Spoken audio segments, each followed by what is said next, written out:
ಅದರಲ್ಲಿಕ್ಕೆ ಏನು ಪ್ರಯತ್ನವನ್ನು ಪಡ್ತಿದ್ದಾರೆ ಅಥವಾ ಏನು ಪ್ರಯತ್ನವನ್ನು ಪಟ್ಟು ನಮ್ಮ ನಾಡಪ್ರಭು ಕೆಂಪೇಗೌಡರ ಜಯಂತಿಯ ದಿವಸ ಅವರು ಮಾಡಿದಂಥ ಒಂದು ಪ್ರಯತ್ನ ಏನಿದೆ ನಿಜಕ್ಕೂ ನಾಚಿಕೆಗೇಡಿನ ವಿಷಯ. ನಾವೆಲ್ಲರೂ ಸಹ ನಾಡಿನ ಜನತೆ ತಲೆಯನ್ನು ತಗ್ಗಿಸ್ಬೇಕು. ಯಾಕೆಂತಂದರೆ ನಾಡಪ್ರಭು ಕೆಂಪೇಗೌಡರು ಈ ನಾಡಿನ ಎಲ್ಲ ಸಮಸ್ತ ಸಮುದಾಯಗಳನ್ನು ಒಟ್ಟಿಗೆ ಕರ್ಕೊಂಡೋಗಿ ಒಂದು ನಾಡನ್ನು ಕಟ್ತಕ್ಕಂಥ ಒಂದು ಕ್ರಿಯೆಯನ್ನು ಮಾಡಿದಂಥ ಪುಣ್ಯಾತ್ಮರು.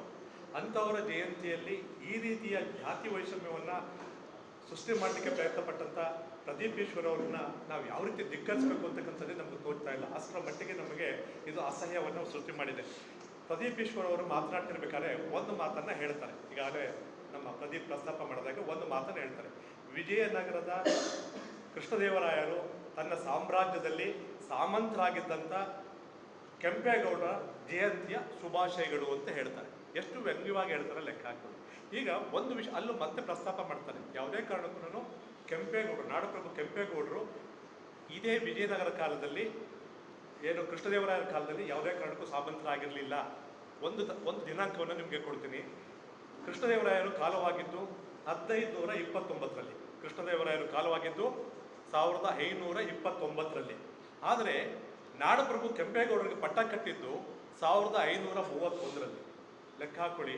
ಒಬ್ಬ ಶಾಸಕನಾದವನಿಗೆ, ಸ್ಥಳೀಯ ಶಾಸಕನಾದವನಿಗೆ ತನ್ನ ಕ್ಷೇತ್ರದಲ್ಲಿ ಈ ಜಯಂತಿಯ ಕಾರ್ಯಕ್ರಮ ನಡೀತಿದ್ರೂ ಸಹ ಇತಿಹಾಸದ ಅಂಶನೇ ಗೊತ್ತಿಲ್ಲದೆ ಬೇಕಾಬಿಟ್ಟಿ ಮಾತಾಡ್ತಾರೆ ಅಂತಂದರೆ ಎಷ್ಟರ ಮಟ್ಟಿಗೆ ಆ ವ್ಯಕ್ತಿ ತಯಾರಾಗಿ ಬಂದಿದ್ರು ಅಂತಕ್ಕಂಥದ್ದಕ್ಕೆ ಇದು ಪುರಾವೆಯನ್ನು ಕೊಡ್ತದೆ.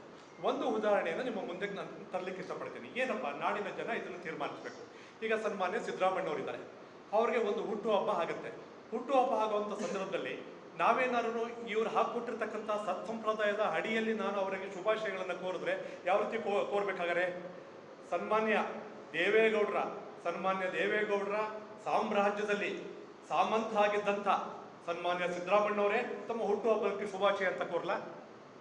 ಸನ್ಮಾನ್ಯ ಜೆ ಪಟೇಲ್ರ ಒಂದು ಸಾಮ್ರಾಜ್ಯದಲ್ಲಿ ಸಾಮಂತರಾಗಿದ್ದಂಥ ತಮ್ಮ ಹುಟ್ಟುಹಬ್ಬಕ್ಕೆ ಶುಭಾಶಯ ಸಿದ್ದರಾಮಯ್ಯನವರೇ ಅಂತ ಕೋರ್ಲಾ? ಅಥವಾ ಸನ್ಮಾನ್ಯ DK ಶಿವಕುಮಾರ್ ಅವರೇ ತಾವು ಸನ್ಮಾನ್ಯ ಕುಮಾರಣ್ಣವರ ಒಂದು ಸಾಮ್ರಾಜ್ಯದಲ್ಲಿ ಸಾಮಂತರಾಗಿ ಕಾಡಿ ಸಾಮಂತರಾಗಿದ್ದಂಥ ಸನ್ಮಾನ್ಯ DK ಶಿವಕುಮಾರ್ ಅವರೇ ತಮಗೆ ಹುಟ್ಟುಹಬ್ಬದ ಶುಭಾಶಯ ಅಂತ ಕೋರ್ಲಾ? ಯಾವುದು ಸರಿ ಹೇಳ್ಬೇಕಾಗತ್ತೆ ನಾಡಿನ ಜನತೆ? ಇಂತಹ ವ್ಯಂಗ್ಯ ರೀತಿಯಲ್ಲಿ ನಿಯೋಜಿತವಾದಂಥ ರೀತಿಯಲ್ಲಿ ಈ ಕೆಲಸವನ್ನು, ಈ ಕೃತ್ಯವನ್ನು ಮಾಡ್ತಿರ್ತಕ್ಕಂಥದ್ದು ನಿಜಕ್ಕೂ ಶೋಭೆ ಅಲ್ಲ. ಅದಕ್ಕೂ ವಿಶೇಷವಾಗಿ ಕಾಂಗ್ರೆಸ್ ಪಕ್ಷ ಇಂಥವರನ್ನು ಈ ನಾಡಲ್ಲಿ, ಕರುನಾಡಲ್ಲಿ ಸಹಿಸ್ತಿದ್ದಾರೆ ಅಂತಂದರೆ ಆ ಪಕ್ಷ ಎಷ್ಟರ ಮಟ್ಟಿಗೆ ದಿವಾಳಿಯನ್ನು ಎದ್ದೋಗಿದೆ ಅಂತಕ್ಕಂಥದ್ದು ಮೊದಲೇ ಪ್ರಶ್ನೆ. ಈಗ ಸನ್ಮಾನ್ಯ ಕುಮಾರಣ್ಣವರ ಪಂಚೆಯವರೆಗೂ ಈ ವ್ಯಕ್ತಿ ಮಾತನಾಡಿದ್ದಾರೆ. ಇವ್ರ ಸಂಸ್ಕೃತಿ ಅಷ್ಟೇ ಅಂತ ಕಾಣುತ್ತೆ, ಮಾತಾಡಿದ್ದಾರೆ. ಈಗ ನೀವು ಕುಮಾರಣ್ಣವ್ರ ಪಂಚೆ ಬಗ್ಗೆ ಮಾತನಾಡಿದ್ರಲ್ವಾ, ಇದೇ ಕಾಂಗ್ರೆಸ್ ಪಕ್ಷದ ಅಧ್ಯಕ್ಷರು ಸನ್ಮಾನ್ಯ ಸಿದ್ದರಾಮಣ್ಣವರು ಮುಖ್ಯಮಂತ್ರಿಗಳಾಗಿದ್ದಾಗ ಸಿದ್ದರಾಮಣ್ಣವರ ಪಂಚೆ ಒಳಗಡೆ ಕಾಕಿ ಚಡ್ಡಿ ಇದೆ ಅಂತ ಹೇಳಿದಾಗ ನೀವೆಲ್ಲಿದ್ರಿ? ಇದಕ್ಕೆ ಉತ್ತರ ಕೊಡ್ಬೇಕಲ್ವಾ?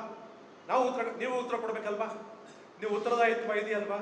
ಆಡಳಿತ ಪಕ್ಷದ ಶಾಸಕರಿಗೆ, ಸಚಿವರುಗಳಿಗೆ ಸಂಯಮ ಇರಬೇಕಾಗತ್ತೆ, ತಾಳ್ಮೆ ಇರಬೇಕಾಗತ್ತೆ. ವಿರೋಧ ಪಕ್ಷದವರು ಮತ್ತು ನಾಡಿನ ಜನತೆ ಕೇಳ್ತಕ್ಕಂಥ ಪ್ರಶ್ನೆಗಳಿಗೆ ಜವಾಬ್ದಾರಿಯುತವಾಗಿ ತಾಳ್ಮೆಯಿಂದ ಉತ್ತರವನ್ನು ಕೊಡ್ತಕ್ಕಂಥ ಜವಾಬ್ದಾರಿ ಹೊಂದಿರಬೇಕಾಗತ್ತೆ. ಆದರೆ ಯಾವುದೇ ಜವಾಬ್ದಾರಿ ಇಲ್ಲದೆ ಈ ರೀತಿ ವಿವೇಚನಾರಹಿತವಾಗಿ ಬೇಜವಾಬ್ದಾರಿಯಾಗಿ ಉತ್ತರವನ್ನು ಕೊಟ್ಟು ನಾಡಿನ ಜನರನ್ನು ಪ್ರಚೋದಿಸ್ತಕ್ಕಂಥ ರೀತಿ ಇದೆಯಲ್ಲ, ಇದು ನಾನು ಕರ್ನಾಟಕ ರಾಜ್ಯದಲ್ಲಿ ನೋಡೇ ಇರಲಿಲ್ಲ. ಒಂದು ಮಾತನ್ನು ನಮ್ಮ ಅಜ್ಜಿ ಹೇಳ್ತಾ ಇದ್ರು. ಒಂದು ಮಾತು ಬಹಳಷ್ಟು ಸೊಗಸಾಗಿ ನನ್ನ ಅಜ್ಜಿ ಹೇಳ್ತಿದ್ರು. ಏನು ಹೇಳ್ತಿದ್ರು ಅಂದರೆ, ಬಾಯಿ ಸರಿ ಇಲ್ಲದೆ ಇರೋಕ್ಕೆ ಊರು ಸರಿ ಇರೋದು. ಎಷ್ಟು ಸೊಗಸಾಗಿ ಹೇಳ್ತಿರೋ ಲೆಕ್ಕ ಹಾಕೊಳ್ಳಿ. ಯಾವ ವ್ಯಕ್ತಿಗೆ ಬಾಯಿ ಸರಿ ಇರೋಲ್ವೋ ಆ ವ್ಯಕ್ತಿಗೆ ಊರೇ ಸರಿ ಇರೋಲ್ಲ. ಈ ವ್ಯಕ್ತಿಗೆ ನಾಡೇ ಸರಿ ಇಲ್ಲ, ಮತ್ತೆ ಯಾವುದು ಸರಿ? ಈ ವ್ಯಕ್ತಿಗೆ ಅವ್ರ ಊರು ಸರಿ ಇಲ್ಲ, ನನ್ನ ಕರುನಾಡು ಸರಿ ಇಲ್ಲ, ಮತ್ತೆ ಯಾರು ಸರಿ ಇದ್ದಾರೆ ಈ ವ್ಯಕ್ತಿಗೆ? ನಾಲಿಗೆ ಸರಿ ಇಲ್ಲದೆ ಇರ್ತಕ್ಕಂಥ ವ್ಯಕ್ತಿಗೆ ಯಾವುದೇ ಕಾರಣಕ್ಕೂ ಊರು ಸರಿ ಇರಲ್ಲ, ನಾಡು ಸರಿ ಇರಲ್ಲ. ಇಂತಹ ಒಬ್ಬ ಅಪ್ರಬುದ್ಧ ವ್ಯಕ್ತಿಯನ್ನ ಕಾಂಗ್ರೆಸ್ ಪಕ್ಷದ ಶಾಸಕರಾಗಿ ನಾಡಪ್ರಭು ಕೆಂಪೇಗೌಡರ ಜಯಂತಿಯ ಒಂದು ಆಚರಣೆಗೆ ಕಳಿಸ್ತಾರೆ. ಆಡಳಿತದ ಒಂದು ನೇತೃತ್ವದಲ್ಲಿ ನಡೆದಂಥ ಒಂದು ಕಾರ್ಯಕ್ರಮಕ್ಕೆ ಇಷ್ಟರ ಮಟ್ಟಿಗೆ ಇವತ್ತು ಸರ್ಕಾರದ ಪ್ರಾಯೋಜಿತ ಕಾರ್ಯಕ್ರಮದಲ್ಲಿ ಅಲ್ಲಿನ ಶಾಸಕರು, ತಂದೆ ಪಕ್ಷದ ಶಾಸಕರು ಆಡ್ತಕ್ಕಂಥ ರೀತಿ, ನಡ್ಕೊಳ್ತಕ್ಕಂಥ ನಡವಳಿಕೆ ಈ ರೀತಿ ಇದೆ. ಎಷ್ಟು ಅಸಹ್ಯಕರವಾಗಿದೆ ಲೆಕ್ಕ ಹಾಕೊಳ್ಳಿ. ಈಗ ನಾನು ಕೆಲವೊಂದು ಮಾತನ್ನು, ಏಕೆಂದರೆ ಈ ವ್ಯಕ್ತಿ ನಪಾಸಾದಂಥ ವ್ಯಕ್ತಿ, ತನ್ನ ಕ್ಷೇತ್ರದಲ್ಲಿ ನಪಾಸಾದಂಥ ವ್ಯಕ್ತಿ, ಅಂದರೆ ಫೇಲ್ಯೂರ್ ಆಗಿರ್ತಕ್ಕಂಥ ಒಬ್ಬ ವ್ಯಕ್ತಿ. ಹೇಗೆ ಅಂತಂದರೆ, ಈ ವ್ಯಕ್ತಿ ಆಯ್ಕೆಯಾದ ನಂತರ 3 ವರ್ಷಗಳ ಕಾಲದಲ್ಲಿ ಏನೇನು ನಡೆದೋಯ್ತು ಆ ಒಂದು ಕ್ಷೇತ್ರದಲ್ಲಿ ಒಂದು ಸಲ ಗಮನಿಸಿ. ಆ ಕ್ಷೇತ್ರದಲ್ಲಿ ಇವ್ರಿಗೋಸ್ಕರ ದುಡಿದಿರ್ತಕ್ಕಂಥ ಯಾವುದೇ ಕಾರ್ಯಕರ್ತರಿಗೆ TAPMCಯಲ್ಲಿ ಅವ್ರು ಗೆಲ್ಸ್ಕೊಡ್ಲಿಕ್ಕಾಗಲಿಲ್ಲ. APMCನಲ್ಲಿ ಗೆಲ್ಸ್ಕೊಡ್ಲಿಕ್ಕಾಗಲಿಲ್ಲ, ಹಾಲು ಒಕ್ಕೂಟದಲ್ಲಿ ಗೆಲ್ಸ್ಕೊಡ್ಲಿಕ್ಕಾಗಲಿಲ್ಲ, DCC ಬ್ಯಾಂಕಲ್ಲಿ ಗೆಲ್ಲಿಸ್ಕೊಡ್ಲಿಕ್ಕಾಗಲಿಲ್ಲ.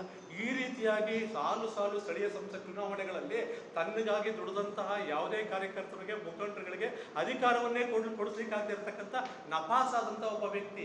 ಇಂಥ ಎಕ್ಕಚಿತ್ ಮನುಷ್ಯನ ಬಗ್ಗೆ ನಾವು ಉತ್ತರ ಕೊಡ್ತಕ್ಕಂಥದ್ದು ನಿಜಕ್ಕೂ ನಮಗೆ ಶೋಭೆ ಇಲ್ವೇನಪ್ಪ ಅಂತ ಅನಿಸ್ತಾ ಇದೆ. ಯಾಕಂದರೆ ನನ್ನ ಕರುನಾಡು ಯಾವತ್ತೂ ಸಹ ಇಂತಹ ಅನಾಗರಿಕ ಮನುಷ್ಯನಿಗೆ ನಮ್ಮ ಕರುನಾಡು ಸಾಕ್ಷಿ ಆಗುತ್ತೆ. ಇವತ್ತು ಸಾಕ್ಷೀಭೂತವಾಗಿರ್ತಕ್ಕಂಥದ್ದು ಬಹಳಷ್ಟು ದುರ್ದೈವದ ಸಂಗತಿ. ಇವತ್ತು OBCಗಳಿಗೆ ಜೈ ಅಂತಾರೆ, SC STಗಳಿಗೆ ಜೈ ಅಂತಾರೆ. ಯಾರು ಅನ್ನಲ್ಲ ಅಂದೋ ನಾನು. ನೀವು ನಿಮ್ಮ ಒಂದು ಕಾಲದಲ್ಲಿ ಈ 3 ವರ್ಷದ ಕಾಲಘಟ್ಟದಲ್ಲಿ ಎಷ್ಟು ಕೆಂಪೇಗೌಡ ಜಯಂತಿಗೆ ಅಟೆಂಡ್ ಆಗಿದ್ರಿ, ಎಷ್ಟು ಬಾಬಾ ಸಾಹೇಬ್ ಅಂಬೇಡ್ಕರ್ ಅವ್ರ ಜಯಂತಿಗೆ ನೀವು ಅಟೆಂಡ್ ಆಗಿದ್ರಿ, ಎಷ್ಟು ವಾಲ್ಮೀಕಿ ಜಯಂತಿಗೆ ಅಟೆಂಡ್ ಆಗಿದ್ರಿ? ಬೇಡವೇ ಬೇಡ. ನಿಮ್ಮೆಲ್ಲರ ಶ್ರದ್ಧಾ ಕೇಂದ್ರ ಪೂಜ್ಯ ಕೈವಾರ ತಾತಯ್ಯನವ್ರ ಜಯಂತಿಗೆ ಎಷ್ಟು ಅಟೆಂಡರ್ ಆಗಿದ್ರಿ? ದಯವಿಟ್ಟು ಹೇಳ್ತಾರೆ ನೀವು ಕ್ಷೇತ್ರದ ಜನತೆಗೆ, ನಾಡಿನ ಜನತೆಗೆ. ಪೂಜ್ಯ ದೇವೇಗೌಡರು ಒಂದು ವಿಷಯವನ್ನು ಹೇಳ್ತೀನಿ ಕೇಳಿ. ಇದೊಂದು ಅಂಶವನ್ನ ಪ್ರದೀಪ್ ಈಶ್ವರ್ ಗಮನಿಸ್ಬಿಟ್ಟಿದ್ದು ಸಾಕಾಗಿತ್ತು. ಆ ವ್ಯಕ್ತಿ ಎಲ್ಲೋ ಹೋಗ್ತಿದ್ದ. ಪೂಜ್ಯ ದೇವೇಗೌಡರು ಕನಿಷ್ಠ ಆದ್ರೂ 3 ಅಥವಾ 4 ತಿಂಗಳಿಗೆ ಒಂದು ಸಲ ಕೈವಾರ ತಾತಯ್ಯನವ್ರ ದರ್ಶನ ಪಡೆದು ಅವರ ಆಶೀರ್ವಾದ ಪಡಿತಾರೆ. ಇಂತಹ ಒಂದು ಸನ್ನಡತೆಯನ್ನ ನನ್ನ ಪಕ್ಷದ ವತಿಯಿಂದ ನೋಡಿ, ನನ್ನ ಪಕ್ಷವನ್ನು ನೋಡಿ, ಪೂಜ್ಯರನ್ನ ನೋಡಿ ಏನಾರ ಕಲ್ತು ಬಿಟ್ಟಿದ್ರೆ ಇವತ್ತು ಪ್ರದೀಪ್ ಈಶ್ವರು ಎಲ್ಲೋ ಇರ್ತಿದ್ದ. ಜನ ಇವತ್ತೊಂದು ದಿವಸ ಬಲಗೈಲಿ ಹಣೆಬರ ಬರೆದ್ರೆ ಎಡಗೈಲಿ ಅಳಿಸ್ಕೊಂಡು ಬರ್ತಕ್ಕಂಥ ಈ ಪ್ರಭೂತಿ ಮನುಷ್ಯನಿಗೆ ನಾವು ಯಾವ ರೀತಿ ಹೇಳ್ಬೇಕು, ಯಾವ ಭಾಷೆ ತಿಳಿ ಹೇಳ್ಬೇಕು? ಕಾಂಗ್ರೆಸ್ ನಾಯಕರು, ಯಾವ ಒಂದು ಇವತ್ತು ಕಾಂಗ್ರೆಸ್ ಪಕ್ಷದ ನಾಯಕರು ಅಥವಾ ಅಧ್ಯಕ್ಷ ಯಾರಿದ್ದಾರೆ ಅವ್ರು ಇವ್ರನ್ನ ಬೆಂಬಲಿಸ್ತಿರಲ್ಲ. ನೀವು ಹಿಂದೆ ನಿಮ್ಮದೇ ಮುಖ್ಯಮಂತ್ರಿಗಳಿಗೆ ನೀವು ಆಡದಂಥ ಮಾತೆಂಥದ್ದು? ಪಂಚೆ ಬಗ್ಗೆ ನೀವೇನಂತ ಮಾತಾಡಿದ್ರಿ? ರಿಸರ್ವೇಷನ್ಸ್ ಬಗ್ಗೆ ನೀವು ಅದೇ ಮುಖ್ಯಮಂತ್ರಿಗಳ ಬಗ್ಗೆ ನೀವೇನಂತ ಮಾತಾಡಿದ್ರಿ? ಇವೆಲ್ಲ ನಮ್ಮ ಕಣ್ಮುಂದೆ ಇಲ್ವಾ? ಉದಾಹರಣೆಗಳಿಲ್ವಾ? ನಮ್ಮ ಕಿವಿನಲ್ಲಿ ಇನ್ನೂ ಗುಯ್ಗುಡ್ತಾ ಇಲ್ವಾ? ಈ ಥರದ ಅಸಹ್ಯಕರ ವಾತಾವರಣ ಸೃಷ್ಟಿ ಮಾಡಿರ್ತಕ್ಕಂಥ ಪ್ರದೀಪ್ ಈಶ್ವರ್ಗೆ ಖಂಡಿತವಾಗೂ ನಾವು ಹೇಳ್ತೀವಿ, ನಾಡಿನ ಜನತೆಯ ಪರವಾಗಿ ಧಿಕ್ಕಾರವನ್ನು ನಾವು ಹೇಳ್ತೀವಿ. ಈಗ ಗಂಗಾಧರ್ ಮೂರ್ತಿ